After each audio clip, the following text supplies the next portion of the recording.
সকাল বন্ধুরা, এদিকে দেখো আমার রান্নাঘর পরিষ্কার করে নিয়েছি, কারণ আজকে শুক্রবার নিরামিষ খাবো। আর কে কে আমার মতন এভাবে পরিষ্কার করে নিয়ে চুলা চাকি ধুয়ে শুক্রবারে নিরামিষ খাও, লাইক করে দিবে। আর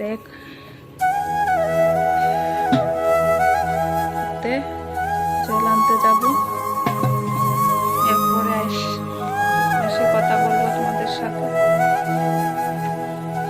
খাওয়ার জলটা নিয়ে আনলাম, এদিকে চাল ধুয়ে নিলাম, আর এদিকে বালতে জল বসিয়ে দিলাম। আর এদিকে দেখো জল কিভাবে রাখলাম বাটিয়ে বাটিয়ে। আর এদিকে ডেক, ছোটো ছোটো ডেকে আজকে তো শুক্রবার সোয়াবিন রান্না করবো। এদিকে সোয়াবিন, আর এদিকে আলু, আর এদিকে তাও নিয়েছি। এদিকে তরকারিগুলো কেটে নেব। ঘর ভাড়ার টাকা জোগাড় করতে খুব কষ্ট হয়ে যায় ঠিকভাবে।